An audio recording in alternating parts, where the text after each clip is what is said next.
रघुपति राघव राजा राम, पतित पावन सीताराम।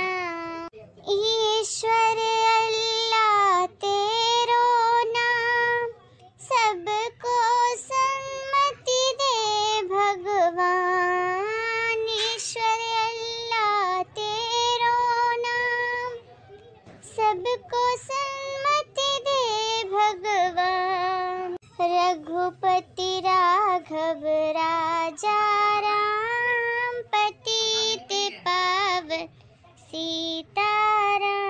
मम्मी जी आप ही देख लो, अभी तक इसने बर्तन नहीं धुले हैं। हाँ तो मैं क्यों धुलूं? उसमें तो आपके ही बर्तन पड़े हुए ना, जो आपने खाया, आपने चाय बनाई, आपने चाय पी।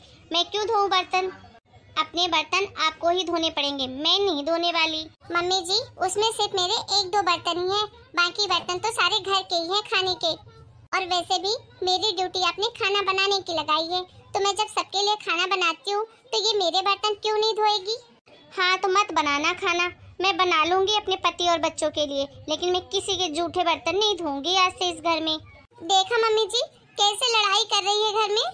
अच्छा तो मैं लड़ाई कर रही हूँ? मैंने भी तो कल सबका खाना बनाया था। हाँ तो मैंने भी तो कल सबके कपड़े धोए थे, उसका क्या? अच्छा और कल कचरा फेंकने कौन गया था? मैंने फेंका था, वो भी तूने ऐसा कचरा डाला था कि गीला सूखा सब साथ में रखा था, एक एक चीज छांट के मैंने डाली थी। हाँ तो मेरे पति ने कल 2 बोरी चावल ला के रखा घर में, वो तो घर के सभी ही खाते हैं। पिछले महीने का राशन मेरे पति ही लेके आए थे पूरा का पूरा, वो चावल खत्म हो गए इसलिए तेरा पति लाया होगा। हाँ तो तुम्हारा पूरा खानदान भी तो आया था, 4 दिन खा के गए हैं सब, मम्मी पापा भाई बहन भतीजे। तो खाओगे बुलाओगे तो लाओगे नहीं क्या? अपनी जबान संभाल के बात कर, मेरे मायके तक जाने की जरूरत नहीं है। अच्छा अपने पे बात आई तो बड़ी मिर्ची लगी। अभी पिछले महीने जब मेरा भाई 1 दिन के लिए आया था तो 4 बातें सुनाई थी तुमने। देख लो मम्मी जी अगर ये ऐसे ही करती रही ना तो मैं एक भी काम नहीं करूंगी घर का। हाँ बताए दे रही हूँ। हाँ तो मत करो, मुझे कौन सा शौक चढ़ा है, मैं भी एक काम को हाथ नहीं लगाऊंगी, कह देती हूँ। अरे चुप दोनों, कब से लगी हो काव काव काव काव, सिर फटे लग गया मेरा, एक आवाज नहीं निकलनी चाहिए दोनों से। ऐसा भी क्या काम करती हो तुम दोनों जो मरी जा रही हो, तुमसे काम नहीं हो रहा है? क्या परेशानी है तुमको इस घर में? मुझे तो कुछ समझ में ही नहीं आता, किस बात पे तुम दोनों दिन भर झगड़ा करती रहती हो? करती क्या हो तुम दोनों? खाना बनाना और खाना बर्तन यही तो काम है, और वो भी तुम 2-2 होकर नहीं संभाल सकती। मम्मी जी मुझे नहीं लगता कि अब साथ में रहने का कोई मतलब है, हिस्सा बंटवारा कर दो अब मेरा आप। हाँ हाँ मम्मी जी कर दो हिस्सा बंटवारा, मुझे भी कोई शौक नहीं है इनके साथ रहने का। मम्मी जी बहुत हो गया, सुन लिया ना आपने, अब आप मेरे नाम ये घर कर दो क्योंकि मैं आपकी फेवरेट बहू हूँ। अच्छा ये क्या बात हुई, फेवरेट बहू? क्या मैंने मम्मी जी को कांटे चुभोती हूँ रोज? सारा काम मैं भी तो करती हूँ, और ये मत भूलो आप कि जितना हक आपका है उतना हक मेरा भी है इस घर में। अच्छा तो अब तुम दोनों को इस घर का बंटवारा करना है? हाँ मम्मी जी, और वैसे भी अब बहुत हो गया, आपकी भी उम्र हो चुकी है, कितने दिन जिंदा रहोगी आप, किसी दिन भी टरक जाओगी। हाँ? देखा मम्मी जी कैसे बोल रही है ये आपके लिए। नहीं नहीं मम्मी जी मेरा कहने का वो मतलब नहीं था, मैं तो सिर्फ इतना कहना चाह रही हूँ कि आप अपने जीते जी टाइम पे हमारा बंटवारा कर दो तो सही होगा, और ये घर तो मम्मी जी मेरे नाम ही करना, ठीक है ना मम्मी जी? अब तुम दोनों 2 मिनट के लिए चुप हो जाओ शांति से, मुझे सोचने दो क्या करना है। हेलो हाँ वकील साहब, हाँ वकील साहब आप जरा घर पे आ जाइए, बहुत ज़रूरी काम है आपसे। हाँ हाँ कुछ ऐसा ही समझ लीजिए, ठीक है जल्दी आइए आप। ठीक है ठीक है, अब मैंने भी सोच ही लिया है कि तुम दोनों का बंटवारा हिस्सा कर ही देती हूँ। मैंने वकील जी को बुला लिया है, वो अभी थोड़ी देर में आते ही होंगे। अब तुम दोनों झगड़ा करना बंद करो और जाके आराम करो, वकील साहब आ जाएंगे तब बुलाऊंगी बात करने के लिए, ठीक है? बढ़िया आई। दोनों के दोनों एक नंबर की बदमाश है, जीना हराम कर दिया है दोनों ने। आ गए वकील साहब आप? हाँ आंटी जी नमस्ते। जी नमस्ते नमस्ते वकील साहब बैठिए। बताइए आंटी जी क्या हो गया? क्या बताऊं वकील साहब, इन दोनों बहुओं ने जीना हराम कर दिया है मेरा, बात बात पर कुत्ते बिल्ली जैसे लड़ने लग जाती हैं। तो सोचा आपको बुलाकर एक वसीयत बनवा ही लूँ। आपको फ़ोन पर सब बताया था ना क्या करना है, सब याद है ना आपको? मैं दोनों बहुओं को बुला लेती हूँ। हाँ आंटी जी, मुझे सब याद है। आप बुलाइए अपनी बहुओं को। नमस्ते वकील साहब। जी नमस्ते नमस्ते। ठीक है वकील साहब, तो काम शुरू करें जिसके लिए बुलाया मैंने आपको। मुझे ना एक वसीयत लिखवानी है। जी जरूर बताइए।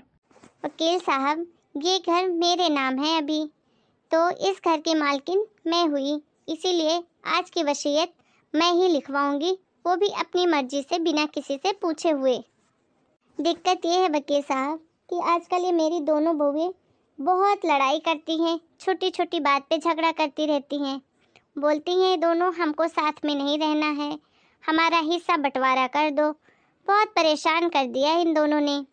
तो मैंने भी सोचा कि आज इनका हिस्सा बंटवारा वसीयतनामा लिखवा ही देती हूँ। जी बिल्कुल सही सोचा है आपने। आजकल तो हर घर का यही कहानी है।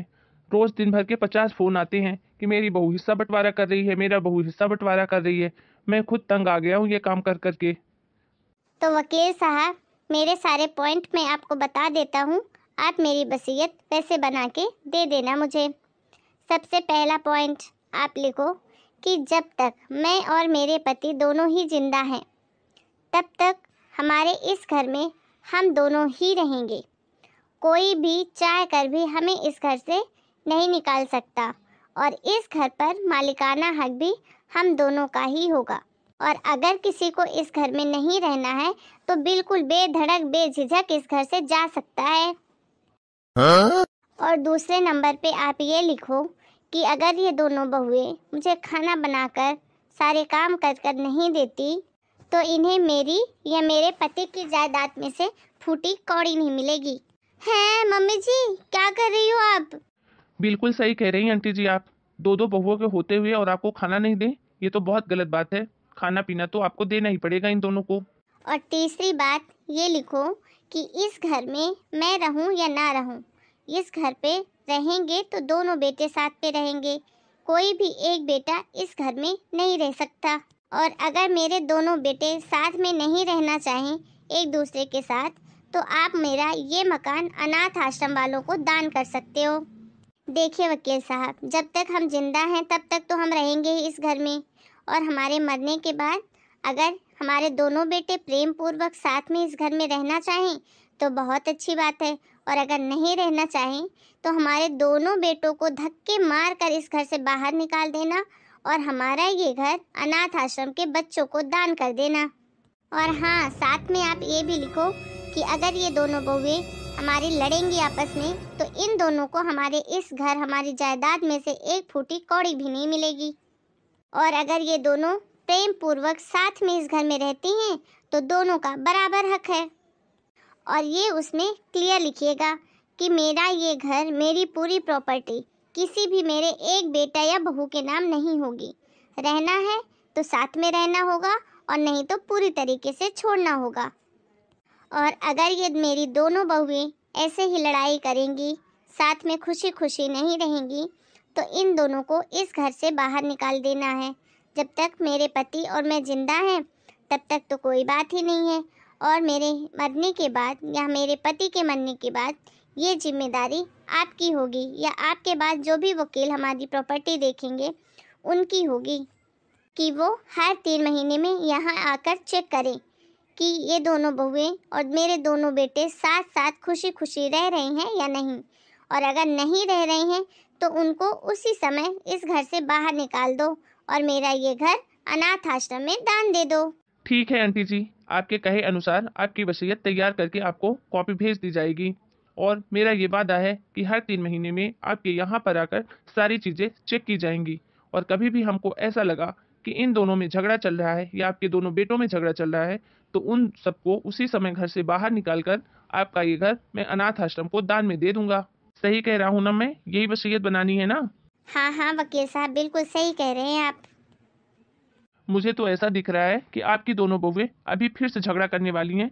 देखो तो दोनों की दोनों कैसे मुंह फुला फुला के खड़ी हैं। अरे वकील साहब, आपसे किसने कह दिया कि हम लड़ती हैं? देखिए तो मैं कितनी खुश हूँ इस घर में, और कितना खुशी खुशी इस घर में रहती हूँ। हाँ हाँ वकील साहब, बिल्कुल छोटी सही कह रही है। मैं तो कभी नहीं लड़ती, हम दोनों कभी लड़ते ही नहीं है। क्यों मम्मी जी, कब लड़ते हैं हम दोनों? अरे हम दोनों एक दूसरे से कैसे लड़ सकते हैं? अरे हम दोनों तो एक दूसरे को देवरानी जेठानी समझते ही नहीं।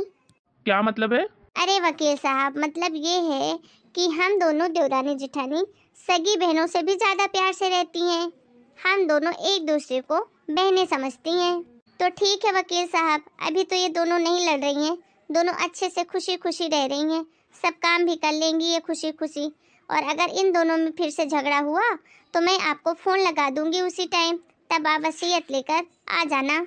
हाँ हाँ वकील साहब, मम्मी जी बिल्कुल सही कह रही हैं, आपको कभी ज़रूरत ही नहीं पड़ेगी आने की। क्यों दीदी? हाँ छोटी, क्योंकि हम दोनों कभी लड़ाई करेंगी ही नहीं, हमेशा हंसी खुशी रहेंगी, है ना? हेलो दोस्तों, कैसे हैं आप सब? आपको हमारी ये स्टोरी कैसी लगी हमें कमेंट करके ज़रूर बताएं। उम्मीद है बहुत मज़ेदार लगेगी आपको ये स्टोरी। मिलते हैं एक नए वीडियो में एक नई स्टोरी के साथ। तब तक के लिए आप सभी को राम राम, और हमारे चैनल को सपोर्ट करते रहिए। Thank you.